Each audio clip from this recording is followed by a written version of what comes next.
سب سے پہلے بات کرتے ہیں کہ جمعے کو جمعہ کیوں کہا جاتا ہے۔ اس کے مختلف اسباب ذکر کیے جاتے ہیں۔ جمعہ جمعون سے ماخوذ ہے، جس کے معنی ہے جمع ہونا، کیونکہ مسلمان اس دن بڑی مساجد میں جمع ہوتے ہیں اور امت مسلمہ کے اجتماعات ہوتے ہیں، اس لیے اس دن کو جمعہ کہا جاتا ہے۔ 6 دن میں اللہ تعالیٰ نے زمین و آسمان اور تمام مخلوق کو پیدا فرمایا۔ جمعے کے دن مخلوقات کی تخلیق مکمل ہوئی، یعنی ساری مخلوق اس دن جمع ہو گئی، اس لیے اس دن کو جمعہ کہا جاتا ہے۔ اس دن یعنی جمعے کے دن حضرت آدم علیہ السلام پیدا کیے گئے، یعنی ان کو اس دن جمع کیا گیا۔ اب بات کرتے ہیں اسلام کے پہلے جمعے کے بارے میں۔ اسلام کا پہلا جمعہ یوم الجمعہ کو پہلے یوم العروبہ کہا جاتا تھا۔ نبی اکرم صلی اللہ علیہ وسلم کے مدینہ منورہ ہجرت کرنے اور سورہ جمعہ کے نزول سے قبل انصار صحابہ نے مدینہ منورہ میں دیکھا کہ یہودی ہفتے کے دن اور نصارہ اتوار کے دن جمع ہو کر عبادت کرتے ہیں، لہذا سب نے طے کیا کہ ہم بھی ایک دن اللہ تعالیٰ کا ذکر کرنے کے لیے جمع ہوں۔ چنانچہ حضرت ابو امامہ کے پاس جمعہ کے دن لوگ جمع ہوئے۔ حضرت اسعد بن زرارہ نے 2 رکعت نماز پڑھائی۔ لوگوں نے اپنے اس اجتماع کی بنیاد پر اس دن کا نام یوم الجمعہ رکھا۔ اس طرح سے یہ اسلام کا پہلا جمعہ ہے۔ اللہ کے نبی صلی اللہ علیہ وسلم کا پہلا جمعہ۔ نبی اکرم صلی اللہ علیہ وسلم نے مکہ مکرمہ سے مدینہ منورہ ہجرت کے وقت مدینہ منورہ کے قریب بنو عمرو بن عوف کی بستی قباء میں چند روز کے لیے قیام فرمایا۔ قباء سے روانہ ہونے سے 1 روز قبل جمعرات کے دن آپ صلی اللہ علیہ وسلم نے مسجد قباء کی بنیاد رکھی۔ یہ اسلام کی پہلی مسجد ہے جس کی بنیاد تقویٰ پر رکھی گئی۔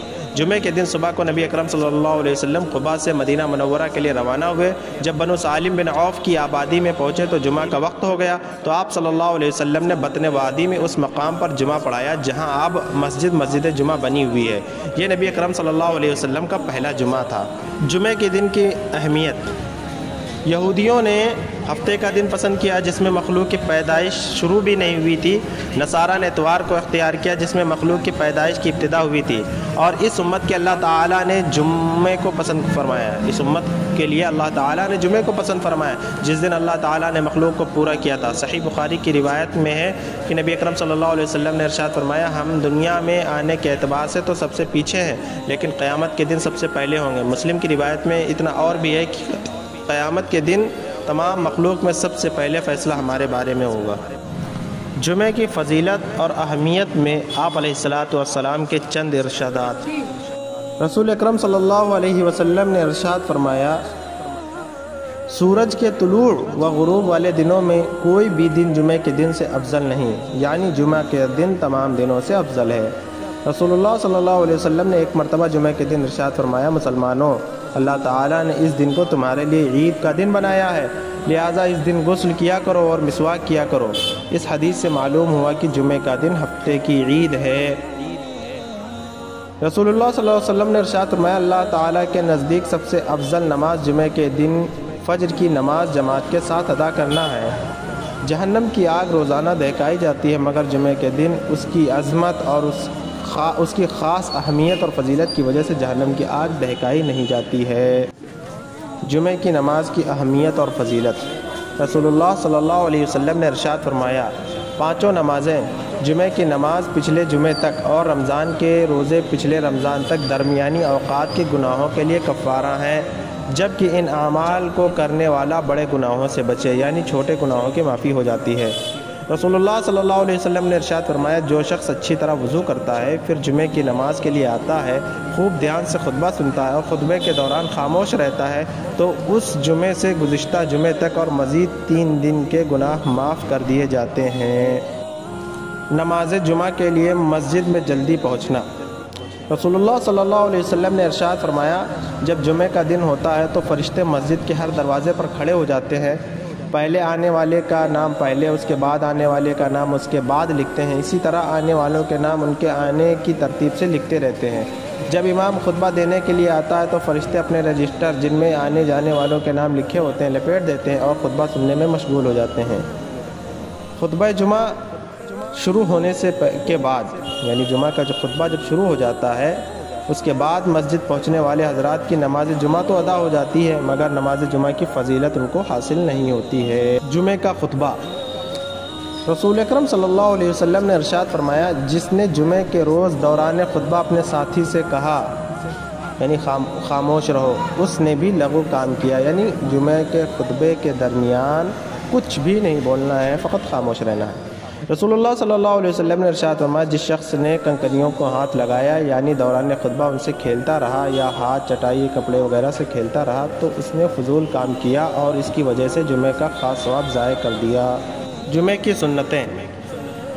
نبی اکرم صلی اللہ علیہ وسلم نے ارشاد فرمایا جو شخص جمعہ کے دن غسل کرتا ہے، اگر خوشبو ہو تو اسے بھی استعمال کرتا ہے، اچھے کپڑے پہنتا ہے، اس کے بعد مسجد جاتا ہے، پھر مسجد آ کر اگر موقع ہو تو نفل نماز پڑھ لیتا ہے اور کسی کو تکلیف نہیں پہنچاتا، پھر جب امام خطبہ دینے کے لیے آتا ہے اس وقت سے نماز ہونے تک خاموش رہتا ہے یعنی کوئی بات چیت نہیں کرتا، تو یہ اعمال اس جمعے سے گزشتہ جمعے تک کے گناہوں کی معافی کا ذریعہ ہو جاتے ہیں۔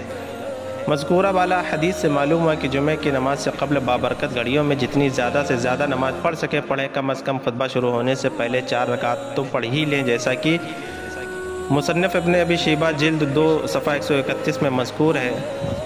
مشہور تابعی حضرت ابراہیم بن ادم فرماتے ہیں کہ حضرات صحابہ اکرام نماز جمعہ سے پہلے 4 رکعتیں پڑھا کرتے تھے۔ نماز جمعہ کے بعد 2 رکعتیں یا 4 رکعتیں یا 6 رکعتیں پڑھیں تو یہ تینوں عمل نبی اکرم صلی اللہ علیہ وسلم اور صحابہ اکرام سے ثابت ہیں۔ بہتر یہ ہے کہ 6 رکعت پڑھ لیں تاکہ تمام احادیث پر عمل ہو جائے اور 6 رکعتوں کا ثواب بھی مل جائے۔ اسی لیے علامہ ابن تیمیہ فرماتے ہیں کہ نبی اکرم صلی اللہ علیہ وسلم سے ثابت ہے کہ آپ علیہ السلام نے فرمایا جمعے کے بعد 4 رکعت پڑھنی چاہیے، اور حضرات صحابہ اکرام سے 6 رکعت بھی منقول ہیں۔ رسول اللہ صلی اللہ علیہ وسلم نے ارشاد فرمایا جب تم میں سے کوئی جمعے کی نماز پڑھ لے تو اس کے بعد 4 رکعتیں پڑھے۔ حضرت سالم اپنے والد سے نقل فرماتے ہیں کہ نبی اکرم صلی اللہ علیہ وسلم جمعے کے بعد 2 رکعتیں پڑھتے تھے۔ حضرت عطا فرماتے ہیں کہ انہوں نے حضرت عمر بن عبداللہ کو جمعے کے بعد نماز پڑھتے دیکھا۔ نماز جمعہ ترک کرنے کی وعیدیں یعنی چھوڑنے کی وعیدیں۔ نبی اکرم صلی اللہ علیہ وسلم نے نماز جمعہ نہ پڑھنے والوں کے بارے میں فرمایا میں چاہتا ہوں کہ کسی کو نماز پڑھانے کا حکم تو پھر جمعہ نہ پڑھنے والوں کو ان کے گھر سمیت ان کو جلا دوں۔ رسول اللہ صلی اللہ علیہ وسلم نے ارشاد فرمایا خبردار لوگ جمعہ چھوڑنے سے رک جائیں یا پھر اللہ تعالیٰ ان کے دلوں پر مہر لگا دے گا، پھر یہ لوگ غافلین میں سے ہو جائیں گے۔ رسول اللہ صلی اللہ علیہ وسلم نے ارشاد فرمایا جس شخص نے 3 جمعہ غفلت کی وجہ سے چھوڑ دیا اللہ تعالیٰ اس کے دل پر مہر لگا دیتے ہیں۔ جمعے کے دن سورہ کہف پڑھنے کی فضیلت۔ نبی اکرم صلی اللہ علیہ وسلم نے ارشاد فرمایا جو شخص سورہ کہف کی تلاوت جمعے کے دن کرے گا آئندہ جمعے تک اس کے لیے خاص نور کی روشنی ہوگی۔ نبی اکرم صلی اللہ علیہ وسلم نے ارشاد فرمایا تمہارے دنوں میں سب سے افضل دن جمعہ کا ہے، اس دن کثرت سے درود پڑھا کرو کیونکہ تمہارا درود پڑھنا مجھے پہنچایا جاتا ہے۔ نبی اکرم صلی اللہ علیہ وسلم نے ارشاد فرمایا جمعے کے دن اور جمعے کی رات کثرت سے درود پڑھا کرو، جو ایسا کرے گا میں قیامت کے دن اس کی شفاعت کروں گا۔ جمعے کے دن یا رات میں انتقال کر جانے والے کی خاص فضیلت۔ نبی اکرم صلی اللہ علیہ وسلم نے ارشاد فرمایا جو مسلمان جمعے کے دن یا جمعے کی رات میں انتقال کر جائے اللہ تعالیٰ اس کو قبر کے فتنے سے محفوظ فرما دیتے ہیں۔ اخیر میں دعا ہے کہ اللہ تعالیٰ ہم سب کو تمام اعمال کرنے کی توفیق عطا فرمائے، آمین۔ السلام علیکم ورحمۃ اللہ وبرکاتہ۔